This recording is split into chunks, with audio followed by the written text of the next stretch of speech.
kan.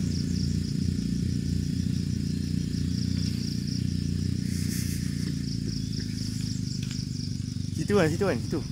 Situ ke, dekat ujung jalan. Ha, ni pun cantik juga.